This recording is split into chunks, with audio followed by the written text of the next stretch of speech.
India at least is so fortunate to have this teaching tradition alive, to have this teaching tradition alive.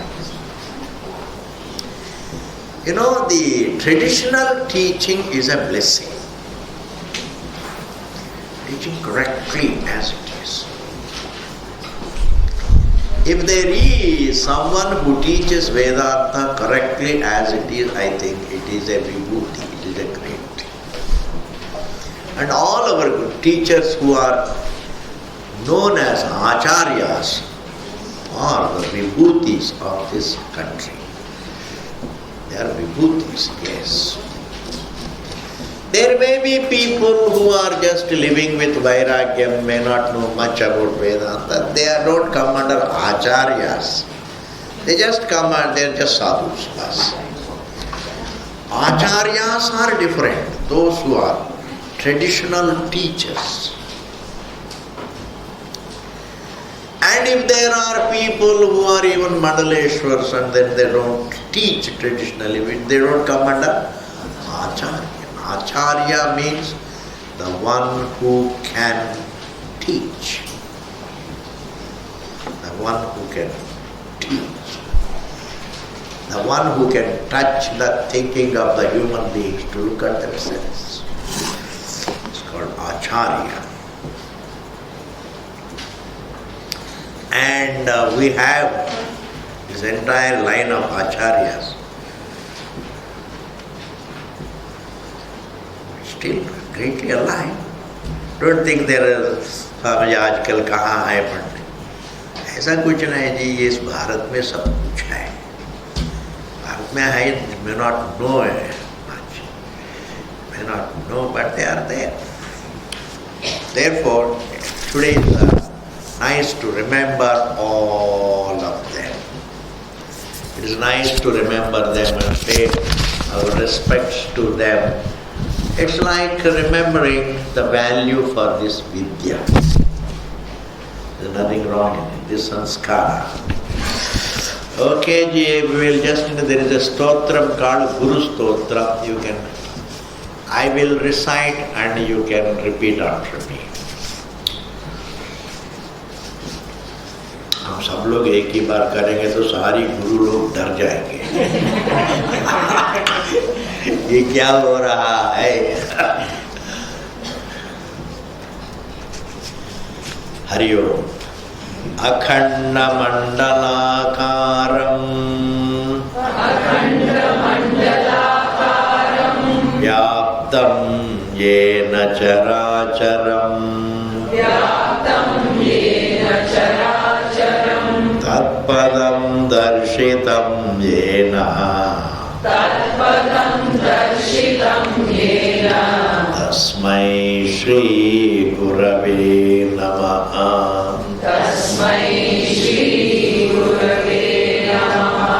अज्ञानतिमिरान्धस्य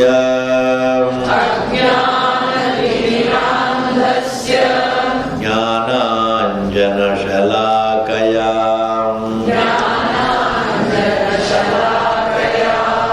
चक्षुरुन्मीलितं येन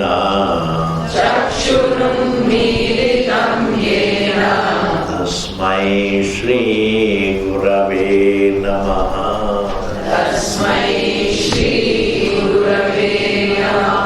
गुरुर्ब्रह्मा गुरुर्विष्णुः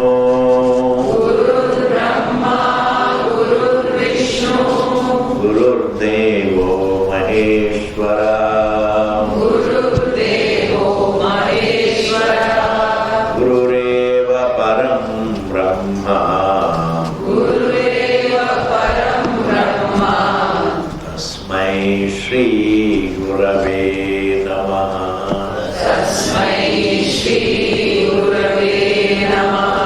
स्थावरं जङ्गमं व्याप्तं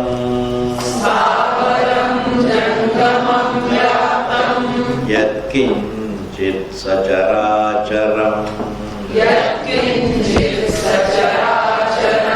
तत्पदं दर्शितं येन तस्मै श्री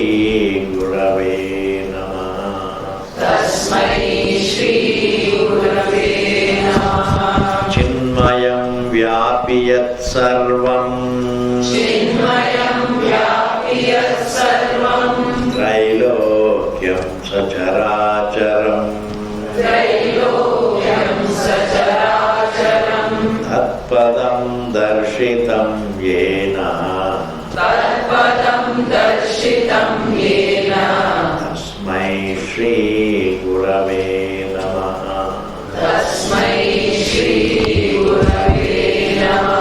सर्वश्रुतिशिरोरत्ना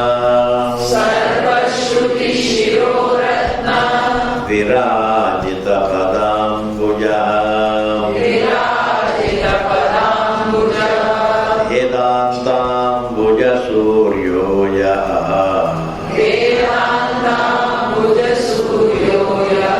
तस्मै श्री गुरवे नमः.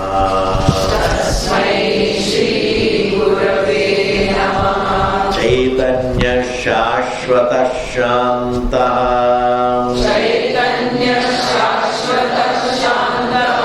व्योमातीतो निरञ्जनः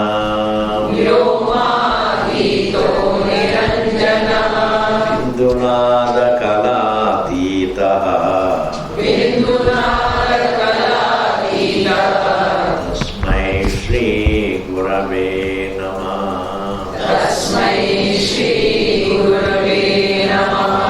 ज्ञानशक्तिसमारूढः तत्त्वमाला विभूषितः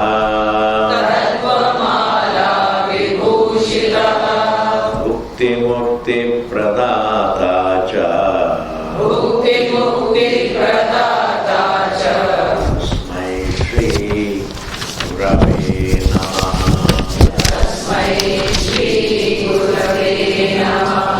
अनेक जन्म संप्राप्त कर्मबन्ध विदाहिने आत्मज्ञान प्रदानेन तस्मै श्री गुरवे नमः.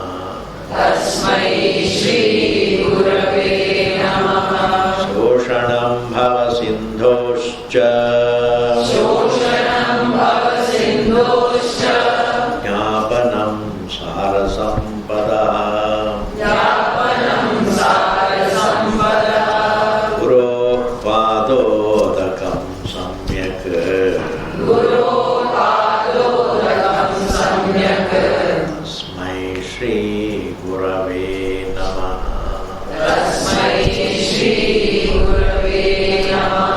न गुरोरधिकं तत्त्वं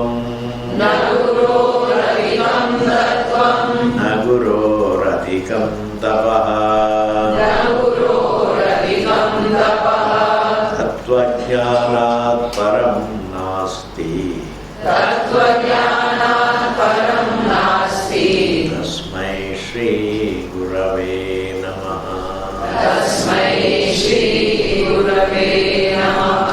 मन्नाद श्री जगन्नाथ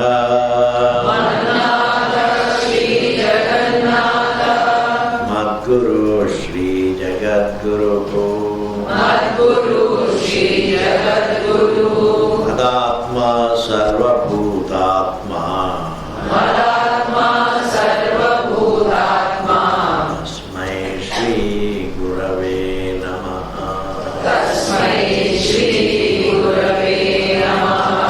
गुरुरादिरनादिश्च गुरु परमदैवतम्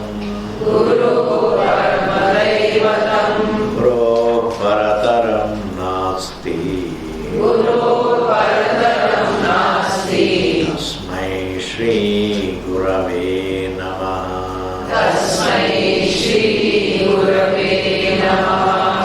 ब्रह्मानन्दं परमसुखदं केवलं ज्ञानमूर्तिं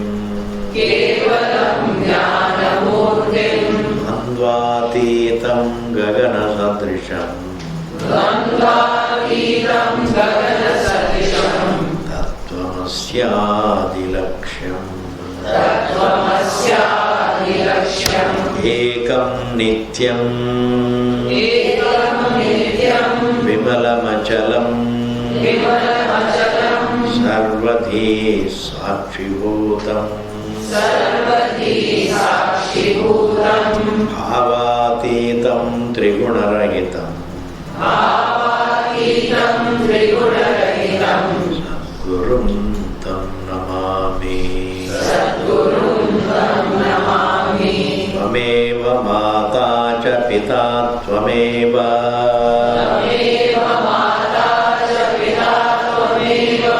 त्वमेव बन्धुश्च सखा त्वमेव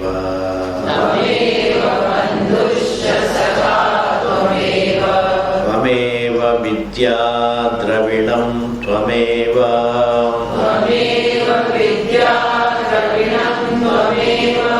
त्वमेव सर्वं मम देव देव त्वमेव सर्वं मम देव देव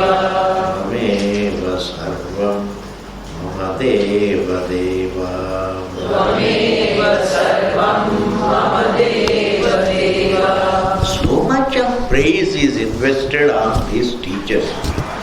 Hey Bhagavan. You see, a small child doesn't know anything.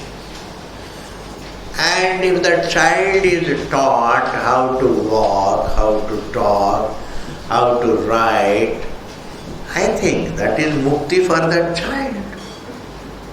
And the one who teaches is Tvameva Mataja Pita Tvameva is everything. Yes, there is a teacher. The one who teaches the child the alphabet, I think is a guru. Similarly, for a human being, the Shastra teaches him the alphabet as well as much more about the truth. So the Shastra also deserves, I think it has. There is nothing which is as useful as a reality anyway. For us, our own existence is most useful. I mean, this language also sounds very funny. Our existence is most useful. I say, that is, if my existence is not there, then for whom is usefulness or anything? Therefore, our existence is exactly what we ignore and look for something else. Even though I want everything for me, that is all right, I am serving myself. In every pleasure I am serving myself, but I somehow or other fail to look at the glory that is self-evident. And even if I go on serving myself, I continue to be dissatisfied. In fact, everybody is serving himself. When I eat, I am serving. When I drink, I am serving. When the servants are serving me also, I am serving myself. I make them serve me means I am serving myself. Everybody is serving himself, but yet that service doesn't help. So even after serving myself for 1,000 years, I am still in need of serving myself. That means what? Even if I serve myself for eternity, it is still is of no use. Why? Because serving is a functioning, whereas the reality is a peaceful existence. So there is a problem about our existence. I mean, my view about myself seems to be the peaceful me is viewed by me as a functioning me. The peaceful me is viewed as a functioning me. The peaceful me is viewed as a struggling me. The unlimited me is viewed as limited me. The peaceful me is viewed as a disturbed me. And the Shruti comes and says, why are you looking at yourself as ever disturbed me?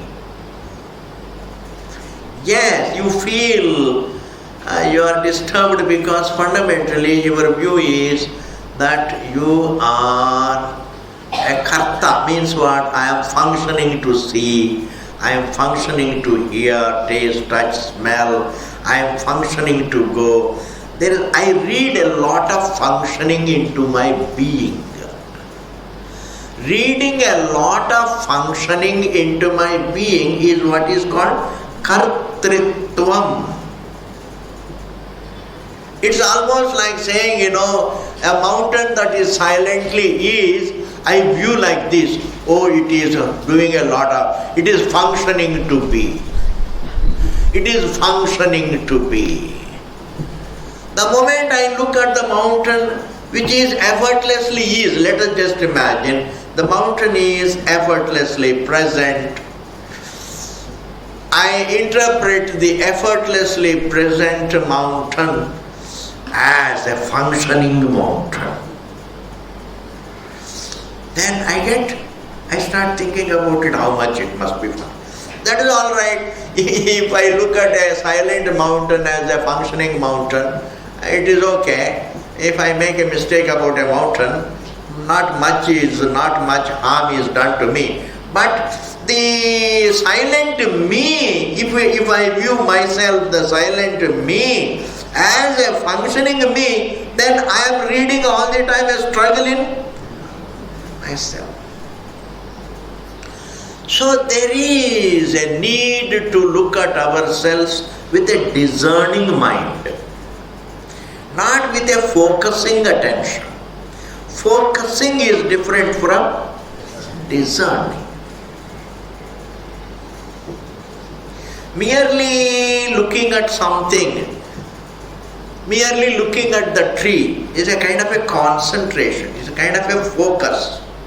Mostly spirituality is misunderstood as merely focusing or concentrating on something. Now, Vedanta is not, it doesn't teach us to focus, it doesn't teach us to concentrate, it doesn't tell us to keep looking at something. No.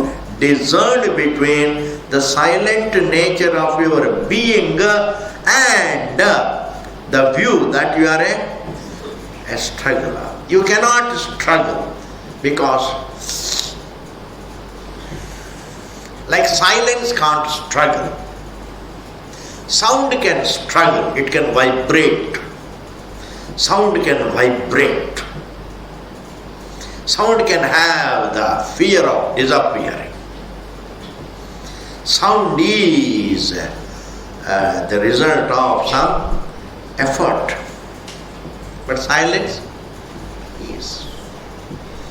So in this manner there is a distinction between our existence and our view of our existence. And a discerning between our existence and our view is called Viveka, that is called Vedanta. And Vedanta makes you discern between the peaceful oneself and the struggle creating view, the nagging view and the peaceful truth. It helps us to discern between the nagging view and the peaceful nature of one's being. What more do you want?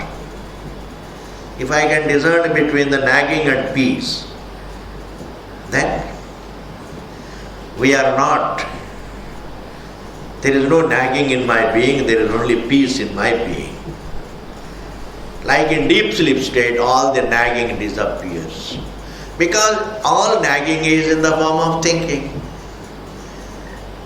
Our own thoughts nag us. Even when we think the other person must be thinking like this, his thinking doesn't nag you. You are thinking that he is thinking, so nags. Therefore the logic is what? The other's thinking cannot nag us. Our own thinking can nag us. Understand where lies the nagging? Your mother-in-law doesn't nag you, poor thing. Your mother-in-law is simply, she is doing her Ramayana.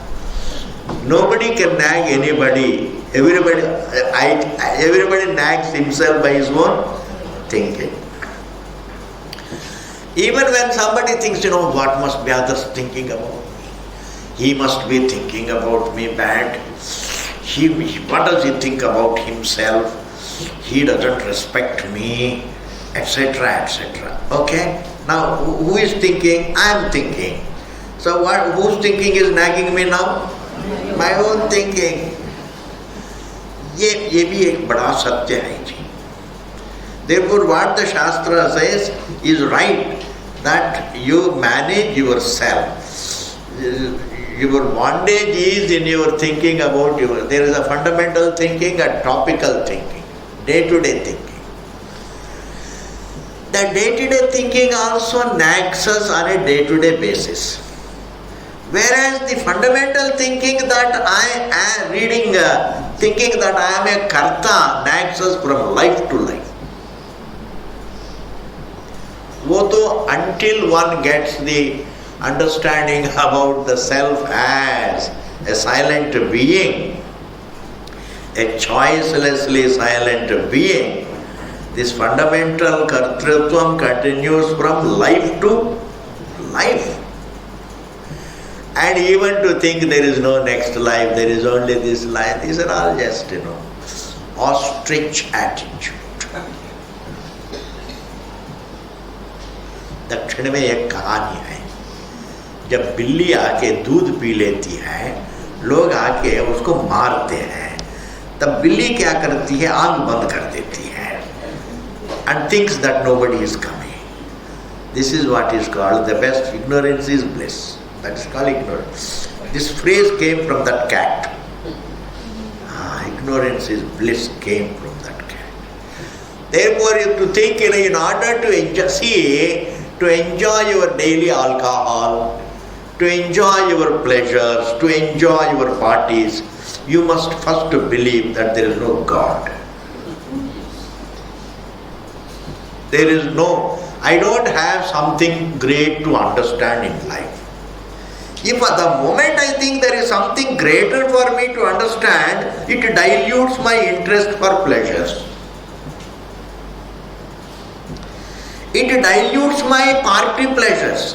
It dilutes my alcohol pleasures. It dilutes my other material pleasures. Therefore, it is necessary for me to conclude and take a root in that conclusion that there is no such a reality, there is no next life. I have to conclude, I don't have to feel any guilt. I must enjoy pleasures. Therefore, it is the cunningness of the jiva to conclude that there is no next life or anything. It's just a part of jiva's cunningness. तो चलता रहता है. You wake up, you sleep, you wake up. In sleep we all transcend mind, ji. We transcend the form, we transcend time, creation, everything. And again we open our eyes. What is death? Can death be deeper than deep sleep? Can death be deeper than deep sleep? So if sleep can be followed by waking, death also can be followed by waking again somewhere. Why not? Therefore, this fundamental error that of not looking, not understanding one's silent nature, this ignorance continues from life to life. And Shastra comes and wakes up man. Hey, look at yourself. That's all the message. Look at yourself closely. at yourself closely. And there is a huge difference between a casual look and a serious look. A casual look creates misconceptions. A serious look, like a pariksha, diamond pariksha, a diamond seller. Does he look at it casually or seriously, Ji? If you are a diamond seller, then you know how serious you become, my God.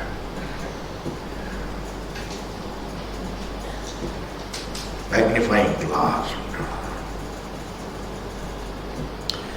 Bhagavan Shankaracharya uses the word. How you do the pariksha of money, how one examines a diamond, so should one examine one's existence, because one's existence is more valuable than even a diamond. So you can't say, Swamiji, diamond needs to be examined because it's very highly valued. What about the truth? Is it not? At least it is as valuable as diamond, if not more. No? Yes. People renounce diamonds for the truth. Therefore the Shruti comes and tells. But the problem, what I wanted to talk is, the Shruti, even though it tells, Shruti cannot be understood because it is not easy to keep aside our subjective thinking. बड़ा मुश्किल होता है. Our likes and dislikes interfere in whatever we do. In all our relationships, our likes and dislikes interfere. Everybody carries certain tastes. Everybody carries certain likes and dislikes. That's called temperament, subjective temperament. Now, when I study the Shastra, there is a subjective temperament interpreting the Shastra. I can never get at the truth. What does it mean? That is called Tatparya.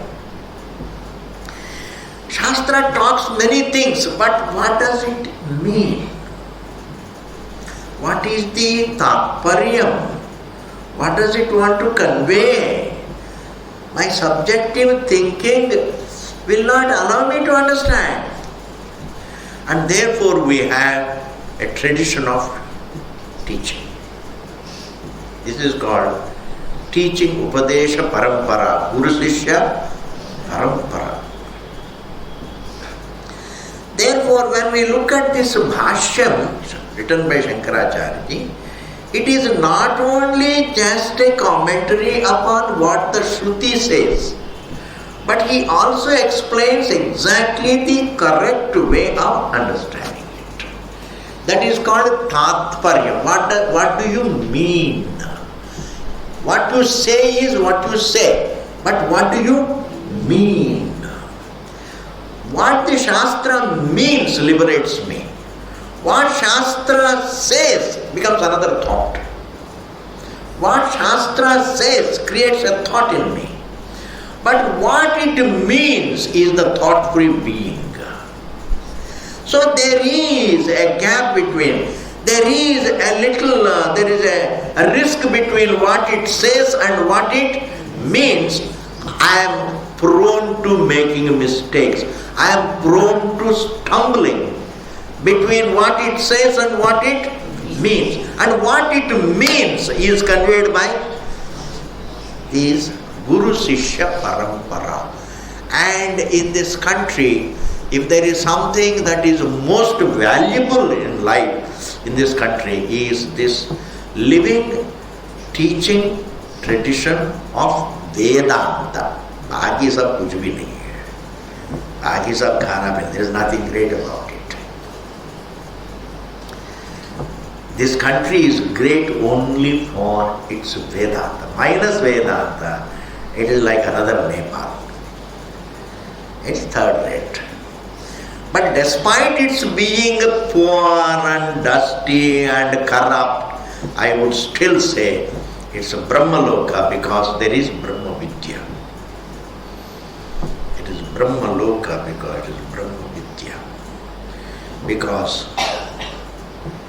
We have in some measure what the other countries have, but what we have, they don't have. Because ultimately, the teaching about the truth is something very great, very great.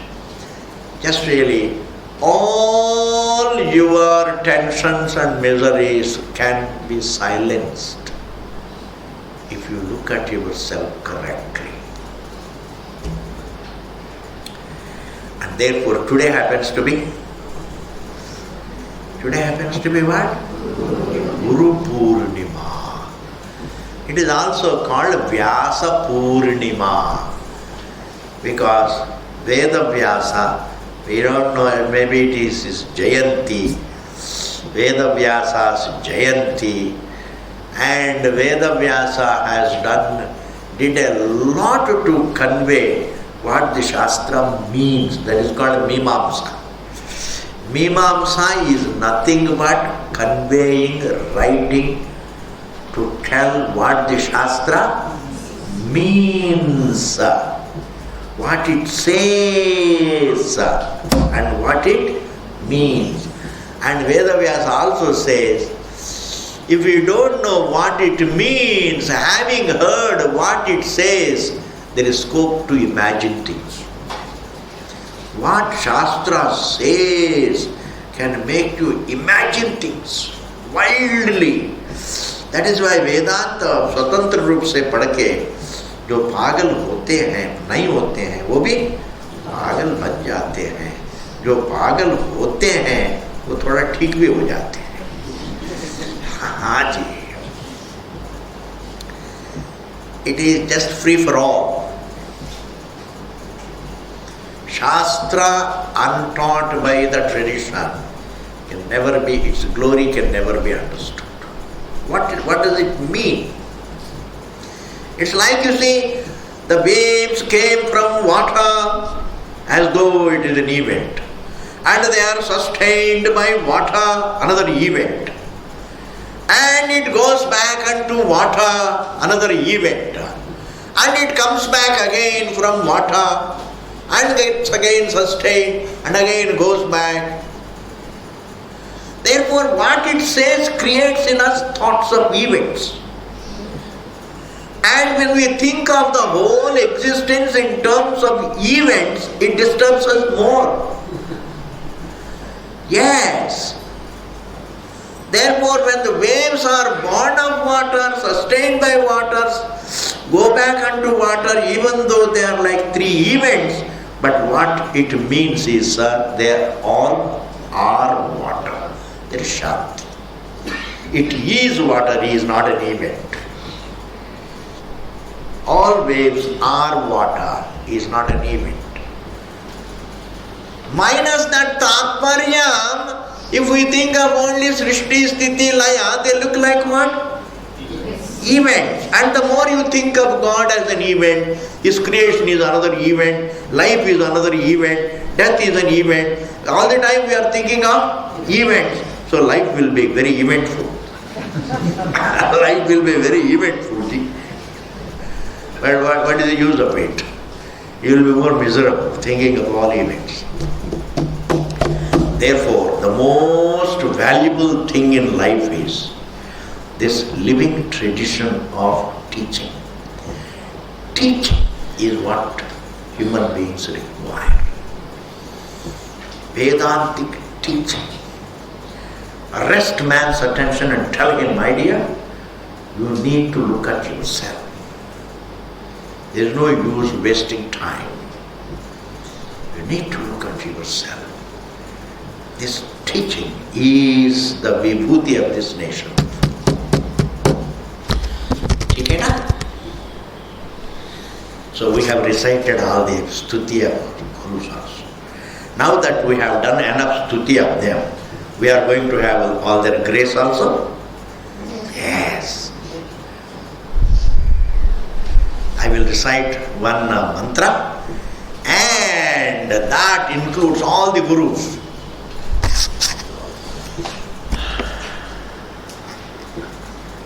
What is that?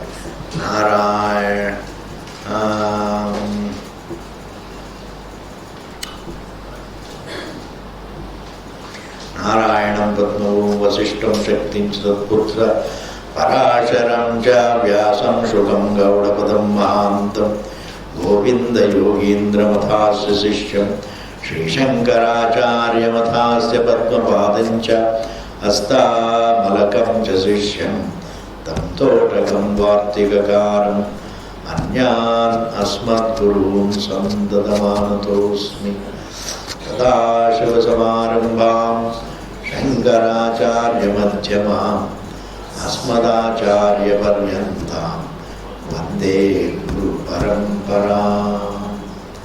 Please guide us to the truth. Please guide all the students to understanding the truth.